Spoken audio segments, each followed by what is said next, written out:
This is Forge Daily with Mackenzie Barwell on the Forge Audio Network.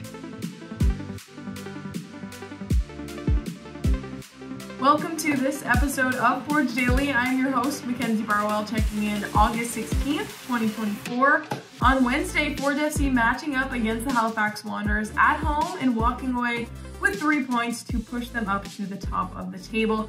Here to talk about that matchup, plus their upcoming game against Vancouver, and Kwesi Poku's absence is the CPL's Charlie O'Connor-Clark. So before we get to he and I's conversation, I want to start by including some words from Coach Bobby and Jordan Hamilton after the game. It'll really set the context for what it was like playing against a team who went a man down very shortly after kickoff. Yeah, obviously I had more chances when it was 11v11, and then, they get a red card, and like you said, they kind of have to park the bus. So at that moment, it's just about staying in the box and putting yourself in the right positions to get on the end of crosses, and luckily I did that and just put the ball in the back of the net. Control. That's the biggest thing. When you are playing up a man, you're playing against a team whose concentration levels are high, and you got to make sure you match that. So you got to play really controlled football. Get into zones of the pitch that are going to allow you to attack and also keep you away from the counter. Because when a team plays down a man, they keep all their energy for 5 motions in the game. And if you go to try and attack in the wrong zones of the pitch, you can give them a better opportunity to go. So I think the guys controlled the game very well, went to the areas of the pitch we wanted them to go with the ball and be able to create from there. And okay, we've gotten 2 goals. Maybe we'd like a little bit more, but I think this is one of those games you also need in a season. That we've gotten 3 points in a crucial part of the season, and yeah, we're able to play up a man for a majority of the game. Now, both Charlie and I were at this game on Wednesday, and of course I wanted to get his perspective and have him on the audio network, but it kind of came across as more of an instruction than it was a question, so that's what he and I are talking about to both start and end this interview today. Charlie, thank you so much again for joining me. I don't know if this was against your will or if it was voluntary, but you're here nevertheless. It's always voluntary. Always. Okay. Well, there's a few things I want to pick your brain on today. One of which, of course, is yesterday's game against Halifax. The other being this upcoming game against Vancouver this weekend, and just the nature of the standings right now, because it's pretty tight, as you can see. Yeah. Let's start with Halifax, though, because you and I were both watching this game live at Tim Hortons Field yesterday. Looking at the first half, Halifax go down a man quite early. Was that a tone setter for them throughout the rest of the game? Yeah, totally. I think you see the first kind of 25 minutes before Gagnon Lepore gets sent off. It's a very wide open game. Mm-hmm. Halifax were kind of trying to play direct, get forward, and Forge were doing the same thing. It was super back and forth. And actually, it looked like it was about to be a really, really fun game between two teams that just kind of didn't have much interest in a midfield. They were just lumping it up and forth the field. But as soon as Halifax have a man sent off, that game completely changes. Suddenly, naturally, Forge are going to have a lot more of the ball. You're not really going to possess the ball when you have 10 men, very likely. Halifax have to sit a little bit deeper. They also had to make a substitution in the first half for an injury as well. They had to bring Wes Timoteo in for Kareem So, which also didn't help them, kind of play the game plan that they come into the game with. So a bit of a disjointed game, I think, from them, and Forge, obviously being Forge, take advantage of it. They score right before halftime, like seconds before halftime, which is, one of the most crushing times a team can concede. Especially when you've done pretty well to that point defending with 10 men.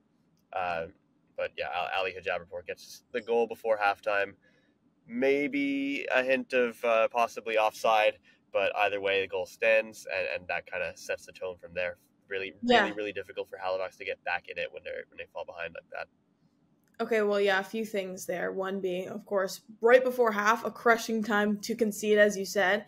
However, as the person doing the halftime interview, pretty perfect timing. Ali Hijabrapor running off the goal. I'm like, get over here. He tried to get away from it. Sorry, Ali. You did. Did you see that? I did.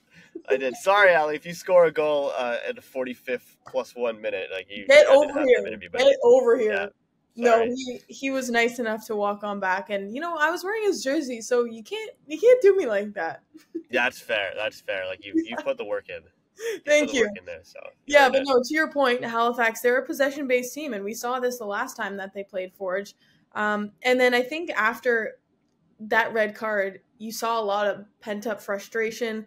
The group was galvanized. I don't know whether that was to a positive or negative extent, but in terms of the group's frustration, what else do you think contributed to that? Because there was a lot of tension, especially Yeah. at half. I don't know if you saw this too, but Patrice actually had a couple words with Ali before he went to the locker room. Yeah, the Halifax are a frustrated team right now. Obviously, they lost a tough one in Calgary on the weekend as well. They're still sitting at the bottom of the table, and they're very frustrated because they feel that they have not been playing the football of a last place team, and I think in many ways they're probably right about that. They've had moments where they've come out and played very well. It's frustrating. It's frustrating, and you could see in this game that even especially before the red card, they were able to get the ball forward into dangerous Yeah. areas. There were runs around. There was so much space for them out wide, but there just wasn't really. Once they got the ball in the final third in those wide areas, there was not really that focal point in the middle. Thiago Coimbra wasn't playing. He got rested. Ryan Telfer wasn't fit enough to start, so they were missing kind of that body in the middle that could be kind of the target for when they did get the ball out wide. And you could see that they kind of didn't have really anywhere to go when they got into those dangerous areas. And that was kind of the biggest problem in terms of why they weren't able to actually create as many chances as maybe their possession suggested they could. Right. Yeah. Okay, well, Charlie, I want to quickly turn and look at the starting 11 for Forge because there were a few changes, including the absence of Kwesi, which I'm sure surprised a lot of people. Jordan Hamilton steps in up top. He hasn't gotten, I think, as much minutes as he would have liked, but of course we've seen this new look, and now it was hard to go back. How did you notice Kwesi's absence? Yeah, it was an interesting one. I mean, obviously Kwesi Poku and Jordan Hamilton are fairly different players. Mm-hmm. Poku maybe stretches the line a little bit more. He's a bit faster, but as many of us may know, this formation sounds like one that Forge might have to get a little bit more used to, because Bobby obviously hinted after the game that Kwesi was held out because there's some transfer interest in him. Mm-hmm. Mm-hmm. So I think maybe the big in that sense, with that in mind, it might be the biggest possible positive for Forge to see Jordan Hamilton get his goal. He was very effective, I think, in the first half. He had quite a few chances. You could see maybe there's a little bit of rust there. He hit the post with one. Another one was a really good save from Aiden Rushinas. But he does finally get that marker. It's a great ball from Kyle Becker in, and Jordan, just redirects it to the goal and apparently does just enough to get it over the line. Again, impossible to tell. Have not seen a replay. On so many of these moments.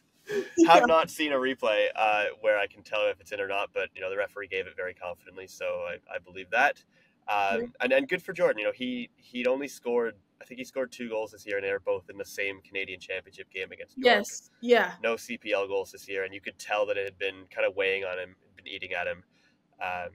So you could tell after the game kind of how relieved he was to finally get on the score sheet, and I think he is a player that maybe thrives on that confidence, on that run of form, and if that is where he is right now, if he is going to be playing a lot more minutes for this team, obviously he's about to be competing with Terry Campbell for minutes as well, because I think he's getting back to fitness. So the best possible time for Hamilton to get on the score sheet and maybe pick up a little bit of that confidence. Right. Well, as you said, Kwesi, I guess, piquing a lot of people's interest during this transfer window, so we don't know what's going to happen there. But if he does end up leaving, do you think, or how much so do you think it's a cause for concern for this Forge side? As you said, both of their traditional strikers coming back into form, and luckily Jordan picking up that goal, maybe some momentum in terms of his confidence. So how detrimental would Kwesi's potential absence be if that is a permanent thing? Well, it would be a concern. It would make things tougher for Forge. He's been one of, if not the most effective strikers in the entire Canadian Premier League in the last couple of months. And, but I think the thing that we have to remember is that if he leaves, then Forge are back to essentially what their plan was coming into the season. This is true. Right? Yeah. Where it looked like Jordan Hamilton and Terry Campbell were going to be the two maybe rotating number 9s. Kwesi Poku only becomes a striker, at the Montreal game, and suddenly he's just so good at it you can't take him out of it. But I think the original plan coming into the season was for one of Hamilton or Campbell to lead that line. So it looks like that might be where we end the season with Forge. So, obviously that's, still something that they're fairly confident in. You just need to get those players up to fitness, up to form after maybe not playing a lot of minutes in the last few months. But they're both quite players who kind of thrive on that confidence. So I think it might take a few weeks to get them both back into the rhythm. But I do think that it's not a huge concern for Forge's staff, who obviously know those players very well and expected them to be playing that role anyway. Yeah, that's such a good point. It's crazy to think how we're reverting back to the original game plan, and it's like, what is happening? It's like, no. It's had like a brief episode of Kwesi Poku coming in and being like one of the best strikers in the league, and then he suddenly, if he goes, then it's like, okay, well, that was great, but it wasn't the plan to begin with. Yes, exactly. He just exceeded everybody's expectations, and now we got to go back to revert back to the original plan. Okay, this might be a bad question, but I was wondering it, and there could be a chance other fans or viewers are wondering it as well. If Kwesi does leave, he was a big part of our conversation in the last episode we did for Player of the Year. If he's no longer in the CPL by the time the season ends, is that a non-option? It's a good question. I think it would make it difficult for him to be the Player of the Year, but I do think even if he were to leave immediately and he's played his last game for Forge, I think that he would still probably be one of the front runners for under 21 Player of the Year. Okay. I think it would be maybe a little tougher. You could see maybe how some other players shape up in the last couple of months. There's obviously some other very good candidates, but I do think that he'll at the very least still be in that conversation no matter what. He scored 8 goals, so yeah. It is possible for him to still win the award having left the CPL or award at that. Oh, in terms of whether he's allowed to, absolutely. Yes. Yeah, Alejandro Diaz won the Golden Boot when he hadn't played in the league for 2 months 2 years ago. So good to know. Looking at everyone else on this Forge side, I think Ali scoring, for example, was a good indicator of this. There are so many guys in the midfield right now who are, I don't want to say unsung heroes, because a guy like Kyle Becker is definitely getting the recognition that he deserves, but I think he's maybe facilitating a lot more than what meets the eye at first glance. So who else do you have your eye on, whether it's him, Borges, Ali, as I said, if you're Vancouver coming into this weekend? Yeah, I think the midfield is a good place to circle. I mean, Hajabrapor has been excellent all year. Bobby called him the best number 6 in the league before Wednesday's game, and then he gets rewarded for that comment with Hajabrapor scoring. But he obviously played that assist to Eliman Cisse the game before, so he's in a bit of a good patch. And I think the back line is impressing me at the moment. Daniel Para obviously continues to be outstanding on both sides of the ball. He always seems to pop up in the box and attack, but he always seems to be back in defense when they need him. He's everywhere. He's literally exactly. He's incredible. He's incredible. He's a very, very entertaining player as well in this league. And also in the defense, Forge have kind of rotated a little between Garvin Matusala and Maliko Olabibelu, but I think both players have been outstanding this year when they've come in. Especially considering they're younger players that have developed at Forge in the last couple of years. They've both been very impressive. So it is tricky to find space in the box if you're Vancouver going up against that back line. Well, I think there's a healthy rotation between Garv and Malik right now, and it's one of those things where we see, for example, Malik starting against Halifax, and it's not really oh my gosh, Garv's not in the starting lineup, because they frequent that so often. Because the turnaround is so quick, obviously they play on Saturday, they'll have to travel to Vancouver. If you're Forge and you're playing well right now, you're coming off a win, is back-to-back games in such quick succession beneficial, or do you think in a way that it could be, I guess, the opposite with such little rest time? I think you'd probably maybe want a little bit longer to rest, but I do think that when you are playing like this, when you've just won 2 home games by a combined 5-0, and you're sitting in first place, I think you do want to keep running, to keep going. It is a road trip out to Vancouver, but they have been at home for a while now, for about a week. So I do think that it is a good moment to get right back out there on the pitch and to continue building, because again, as we mentioned, there are some combinations on the pitch that they need to continue to foster and to get up to speed in the next couple of weeks in case Kwesi Poku isn't going to be there in a few weeks. Yeah. Oh my gosh, that's crazy. Okay, looking at the standings, I mentioned I wanted to talk about that earlier. The top 4 teams have now all 18 games played, so we're back to a level playing field. And I believe the point differential from first to fourth is just 4 points. In your experience, having watched the league over the past couple of years, do you feel that this is the most highly contested the top of the table has been and the most level the quality has been across the league? Or how do you compare it to previous years? It is super close. It's very tight and it's exciting. I think the closest title race we've had so far was in 2022. Ottawa won the league by 2 points. Now it's just because they, I think they picked up a point on the last day of the season, and that kind of put them over the top. But this year is looking like it's going to be even closer. There's a lot of teams in that era. I mean, last year we had a lot of competition for the spots from like 2 to 5, but Cavalry ran away with the league by 13 points, and 13 is like, I think the distance between first and 8th right now is 15. So it is a lot closer, and it does feel it's crazy. It's crazy. Like, it does feel that any of those top 4 teams could end up winning the regular season title. I do think we're starting to see maybe a bit of a split between a top 4 and a bottom 4. 4 teams kind of going for that title, and the other 4 teams fighting for that last playoff spot.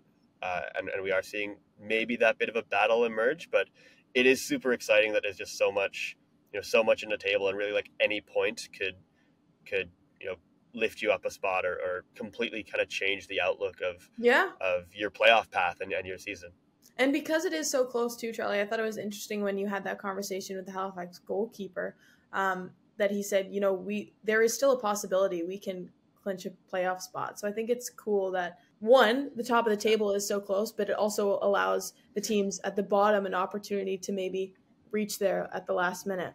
No, yeah, I'm just agreeing. Halifax, they still have a game in hand. I think they're 7 points out of the playoffs, but certainly not out of the question if you got 11 games left. That's right. Yeah. Well, Vancouver, I believe, a couple points below Cavalry, who are in 4th. And Forge, I wouldn't say have had overwhelming success against them. What do you think it is about their team that Forge should anticipate in terms of challenges, especially having to travel and be away this weekend? Yeah, Vancouver has been a tricky team to play against Forge. They've done very well at Tim Hortons Field a couple of times. And they're also always a tough team to play in Langley. They're a bit of a difficult matchup at times for Forge just because of the kind of football they play. It can be kind of chaotic sometimes.